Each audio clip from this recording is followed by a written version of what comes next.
Hello students, मैं हूं नसीमा खातून और मैं लेकर आई हूं class 11th history 1 marks most important question Roman साम्राज्य के। और मैं आप लोगों को बताना चाहती हूं कि कल शाम को 8 बजे मैं लाइव आऊंगी आपके लॉन्ग क्वेश्चन कराने के लिए हिस्ट्री के, ठीक है।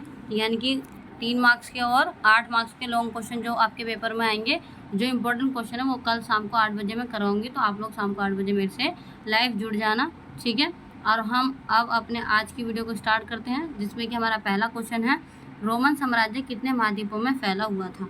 तो इसका जो हमारा ऑप्शन फर्स्ट है वो है 2, सेकंड 3, जो थर्ड ऑप्शन है उसका है 4 और फोर्थ ऑप्शन 5। तो आप लोगों को पता होगा कि रोमन साम्राज्य कितने महाद्वीपों में फैला हुआ था।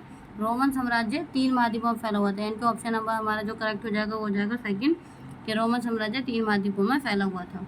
उसके बाद हम अपने नेक्स्ट क्वेश्चन पे चलते हैं, क्वेश्चन नंबर 2 पे। पाठ्य सामग्री को कितने भागों में बांटा गया था। तो रोमन साम्राज्य की जो पाठ्य सामग्री थी उसको कितने भागों में बांटा गया था। तो फर्स्ट ऑप्शन है 2, सेकंड ऑप्शन है 3, थर्ड ऑप्शन है 4 और फोर्थ ऑप्शन है 1, ठीक है। तो इसका जो हमारा करेक्ट आंसर है वो भी है 3।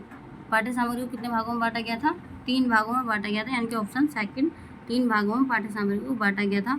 अब हम चलते हैं अपने नेक्स्ट क्वेश्चन पे, क्वेश्चन नंबर 3 पे, जिसको जो कि है रोमन साम्राज्य का हृदय किसको कहा गया है। तो ऑप्शन फर्स्ट है भूमध्य सागर, ऑप्शन सेकंड है कैस्पियन सागर, ऑप्शन थर्ड है दोनों।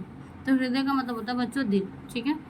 तो इसका जो ऑप्शन हो जाएगा करेक्ट हो जाएगा ऑप्शन फर्स्ट, यानी कि भूमध्य सागर को रोमन साम्राज्य का हृदय कहा गया है या कहा जाता है। उसके बाद से नेक्स्ट क्वेश्चन पे चलते हैं, यानी कि क्वेश्चन नंबर 4 पे, रोमन साम्राज्य की दक्षिणी सीमा का निर्धारण, यानी कि रोमन साम्राज्य की दक्षिणी सीमा का निर्धारण कौन करता है। तो ऑप्शन फर्स्ट है राइन, सेकंड है डैन्यूब और ऑप्शन थर्ड है सहारा रेगिस्तान, फोर्थ है फर्स्ट व सेकंड दोनों। तो आप लोग को पता होगा कि रोमन साम्राज्य की जो दक्षिणी सीमा है वो कहाँ, उसका निर्धारण कौन करता है। उसका निर्धारण करता है सहारा रेगिस्तान, यानी कि ऑप्शन नंबर हमारा थर्ड। उसके बाद हम अपने नेक्स्ट क्वेश्चन पे चलते हैं, यानी कि क्वेश्चन नंबर 5 पे, रोमन साम्राज्य का प्रथम शासक कौन था। तो इसका जो फर्स्ट ऑप्शन हो जाएगा वो हो जाएगा टिबेरियस, सेकंड ऑप्शन हो जाएगा ट्राजान, थर्ड ऑप्शन हो जाएगा ऑगस्टस और फोर्थ ऑप्शन हो जाएगा सैनट। तो आप लोग को बहुत अच्छे से पता होगा कि रोमन साम्राज्य का जो प्रथम यानी कि जो पहला शासक था वो कौन था बच्चों।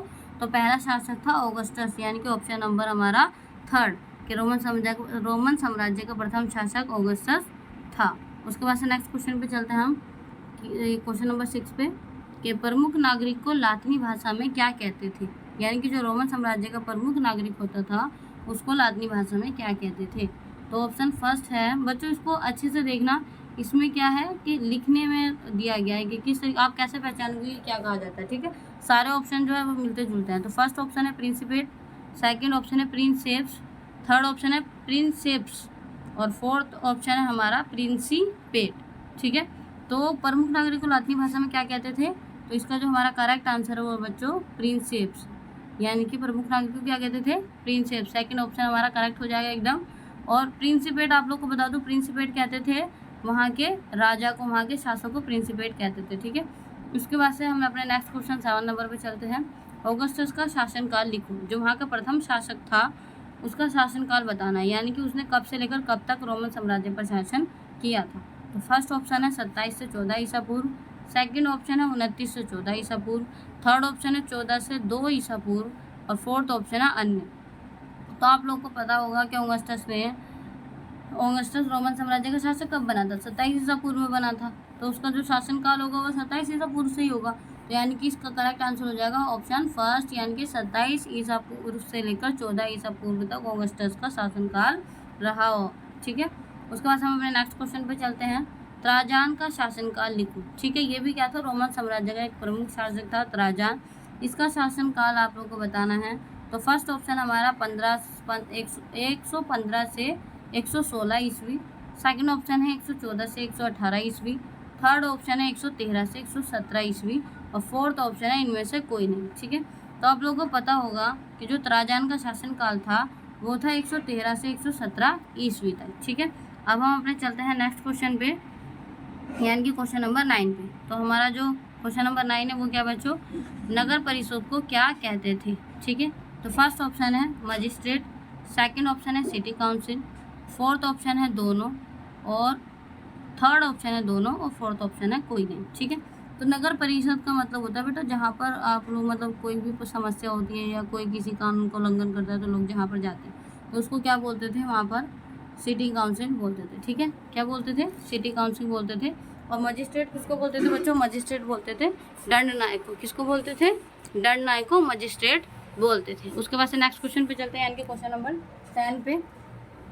पुरुषों के विवाह के लिए आवश्यक आयु लिखो। यानी कि जो पुरुष थे वो शादी की उनकी आयु क्या होती थी, मतलब कि किस समय वो शादी आवश्यक होती थी। ठीक है, तो फर्स्ट ऑप्शन है 28 से 32, सेकंड ऑप्शन है 16 से 32, थर्ड ऑप्शन है 16 से 23 और फोर्थ ऑप्शन है अन्य। आप लोगों को पता होगा पुरुषों की जो विवाह के लिए आयु होती थी वो होती थी 28 से 32। ठीक है, 28 से 32 में वो विवाह कर सकते थे। उसके बाद हम अपने नेक्स्ट क्वेश्चन पे चलते हैं।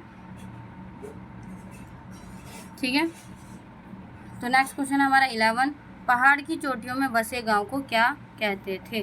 ठीक है, जो पहाड़ थे उनकी चोटी पर जो गांव बसे हुए थे उनको क्या कहते थे। तो इसका जो फर्स्ट ऑप्शन है वो है मैपालिया, सेकंड ऑप्शन है कस्टेला, थर्ड ऑप्शन है चारागाह, फोर्थ ऑप्शन है उपरोक्त सभी। तो आप लोगों को पता होगा कि पहाड़ की चोटी में जो गांव बसे हुए होते थे उनको हम क्या बोलते थे? उनको हम बोलते थे कस्टेला, यानी कि ऑप्शन नंबर हमारा सेकंड। ठीक है, सेकंड हमारा बिल्कुल करेक्ट हो जाएगा। उसके बाद हम अपने नेक्स्ट क्वेश्चन पे चलते हैं कि 12 क्वेश्चन पे, भारी मात्रा में गेहूं का निर्यात कौन करता था। यानी कि निर्यात का मतलब क्या होता है बच्चों? निर्यात का मतलब होता है बेचना और आयात का मतलब होता है खरीदना। ठीक है, तो गेहूं सबसे ज़्यादा कौन बेचता था? कौन सा ऐसा शहर था जो सबसे ज़्यादा गेहूँ बेचता था, यानी कि गेहूँ का निर्यात करता था। तो फर्स्ट ऑप्शन है सिसिली, सेकेंड ऑप्शन है कैम्पेनिया, थर्ड ऑप्शन है बाईजेकियम और फोर्थ ऑप्शन है फर्स्ट व सेकंड दोनों, फिफ्थ ऑप्शन है फर्स्ट व थर्ड दोनों। तो आप लोगों को पता होगा कि जो सिसिली थी और बाईजेकियम था वो दोनों ही क्या करते थे? गेहूं को बहुत बड़ी मात्रा में निर्यात करते थे, यानी कि जो इसका करेक्ट आंसर हो जाएगा वो हो जाएगा फिफ्थ। ठीक है, उसके बाद हम अपने नेक्स्ट क्वेश्चन पे चलते हैं 13 क्वेश्चन पे। ठीक है, यानी कि श्रम प्रबंधन की आलोचना किसने की है। तो फर्स्ट जो हमारा ऑप्शन हो जाएगा वो हो जाएगा कोल्लू मेला, सेकंड ऑप्शन हो जाएगा टैसिटस और थर्ड ऑप्शन हो जाएगा प्लिनी और फोर्थ ऑप्शन हो जाएगा फर्स्ट व सेकंड दोनों। तो जो इसका करेक्ट आंसर हो जाएगा वो हो जाएगा ऑप्शन इसका जो हो जाएगा थर्ड, यानी कि प्लिनी ने क्या करी है? श्रम प्रबंधन की क्या करी है? बहुत ज़्यादा आलोचना की है। तो अब हम अपने 14 क्वेश्चन पे चलते हैं।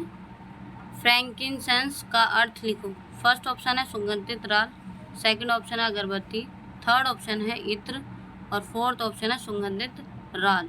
ठीक है बच्चों, इसमें आप लोगों को कंफ्यूज करने के लिए दिया गया है सुगंधित छाल और सुगंधित राल। तो फ्रैंकिनसेंस का अर्थ क्या होता है बच्चों? इसका जो हमारा करेक्ट आंसर हो जाएगा वो हो जाएगा ऑप्शन फोर्थ, यानी कि सुगंधित राल। ठीक है, फ्रैंकिनसेंस का अर्थ क्या होता है? सुगंधित राल होता है। उसके बाद हम अपने नेक्स्ट क्वेश्चन पे चलते हैं, यानी कि क्वेश्चन नंबर 15 पर। पैट्रस का शाब्दिक अर्थ लिखो। ठीक है, पैट्रस आपको इसी से समझ में आ जाएगा। पैट्रस का शाब्दिक अर्थ क्या होगा? अश्वरोही होगा, जो हमारा फर्स्ट ऑप्शन है। ठीक है, सेकंड ऑप्शन है सेनेटर, थर्ड ऑप्शन है पिता और फोर्थ ऑप्शन है नाइट।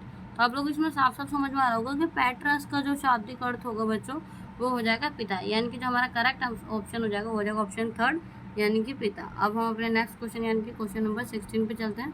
ठीक है, क्वेश्चन नंबर 16 है हमारा ह्यूमिलियोरिस का अर्थ लिखो। ठीक है, ये मैंने अर्थ आप लोग को इसलिए दिए, कभी कभी पेपर में आपको पूछ लेते और ये इंपॉर्टेंट अर्थ थे इसलिए मैंने आप लोग को वीडियो में दे दिए। ठीक है, तो इसका जो हमारा फर्स्ट ऑप्शन है वह है निम्नतर वर्ग, सेकंड ऑप्शन है उच्चतर वर्ग, थर्ड ऑप्शन है सामान्य वर्ग और फोर्थ ऑप्शन है मध्यम वर्ग। तो ह्यूमिलियोरिस को क्या कहते थे बच्चों? यानी कि इसका अर्थ क्या होता था? इसका अर्थ होता था ऑप्शन नंबर हमारा फर्स्ट। ठीक है, यानी कि निम्नतर वर्ग को क्या बोलते थे? ह्यूमिलियोरिस। ठीक है, क्या बोलते थे? ह्यूमिलियोरिस को निम्नतर वर्ग मतलब ह्यूमिलियोरिस का अर्थ जो होता है वो होता है निम्नतर वर्ग। ठीक है, उसके बाद से हम अपने नेक्स्ट क्वेश्चन यानी कि क्वेश्चन नंबर 17 पे चलते हैं। मिस्र सालाना कितने सोलिडस कर देता था? यानी कि मिस्र जो था वो रोमन साम्राज्य को सालाना मतलब होता है एक वर्ष में कितना कर देता था। ठीक है, आप लोगों को पता होगा कि सोलिडस क्या होता था? वहाँ का सिक्का होता था। ठीक है, तो फर्स्ट ऑप्शन है 25 लाख, सेकंड ऑप्शन है 35 लाख और थर्ड ऑप्शन है 45 लाख और फोर्थ ऑप्शन है 55 लाख।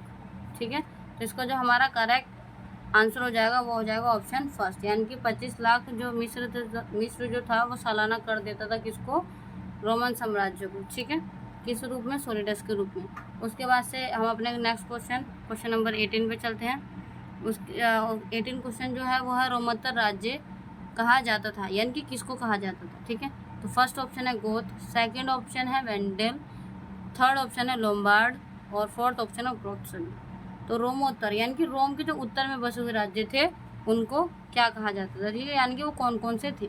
तो बेटा ये जो गोथ, वेंडल और लोम्बार्ड ये सारे ही क्या थे, रोमोत्तर राज्य थे, यानी कि इसका जो करेक्ट आंसर हो जाएगा वो हो जाएगा ऑप्शन फोर्थ, उपरोक्त सभी। अब हम चलते हैं नेक्स्ट क्वेश्चन पे, यानी कि क्वेश्चन नंबर 19, ठीक है। उसके बाद से 19 जो हमारा क्वेश्चन है वो क्या है, तरल पदार्थों की ढुलाई किसमें की जाती थी, यानी कि तरल पदार्थ क्या होते हैं बच्चों, जैसे कि पानी, तेल, शराब, मदिरा, ये सब क्या हो जाता है, हमारे तरल पदार्थ हो जाते हैं। तो इनको किन चीज़ों में मतलब कि कहीं एक जगह से दूसरी जगह लेकर आया जाया जाता था, ठीक है। तो फर्स्ट ऑप्शन हो जाएगा एम्फोरा, सेकंड ऑप्शन हो जाएगा मटका, थर्ड ऑप्शन हो जाएगा कंटेनर और फोर्थ ऑप्शन हो जाएगा अन्य। तो आप लोग को पता होगा कि जो तरल पदार्थ है उनको किसमें भर के लेकर जाया जाता था, एम्फोरा में, यानी कि ऑप्शन नंबर फर्स्ट जो हमारा करेक्ट हो जाएगा कि तरल पदार्थों को एम्फोरा में लेकर जाया जाता था, यानी कि तरल पदार्थों की ढुलाई एम्फोरा में होती थी, ठीक है। उसके बाद से हमारा नेक्स्ट क्वेश्चन और लास्ट क्वेश्चन जो है वो है 20, शांति के लिए किसका शासनकाल याद किया जाता है। तो फर्स्ट ऑप्शन है ट्राजान, सेकंड ऑप्शन है ऑगस्टस, थर्ड ऑप्शन है टिबेरियस, ठीक है। तो आप लोग को पता ही होगा कि बच्चों कि शांति के लिए किसका शासनकाल याद किया जाता है, ठीक है। तो जो सबसे प्रसिद्ध शासक था वो कौन था, ऑगस्टस था। उसी के शासनकाल को किस लिए याद किया जाता है, शांति के लिए याद किया जाता है। तो हमारा जो करेक्ट ऑप्शन हो जाएगा वो हो जाएगा ऑप्शन सेकंड, ऑगस्टस शांति के लिए याद किया जाता था, ठीक है। अब बच्चों हमारी वीडियो यहीं पर समाप्त होती है। आप लोगों को मेरी वीडियो कैसी लगी मुझे कमेंट में बताना, और मेरी वीडियो को अगर आप लोगों को मेरी वीडियो अच्छी लगी तो शेयर करना, लाइक करना और मेरे चैनल को सब्सक्राइब कर देना, नोटिफिकेशन ऑन कर देना, ताकि जो कल शाम को 8 बजे मैं जो लाइव आऊँगी उसमें आप लोग जुड़ सकें, आप लोगों के पास नोटिफिकेशन आ जाए और आप लोग जुड़ जाएं, ताकि आप लोग का जो हिस्ट्री का एग्ज़ाम है वो अच्छा जाए। और मेरी वीडियो को देखने के लिए थैंक यू, और मेरे से जुड़े रहें। Thank you so much.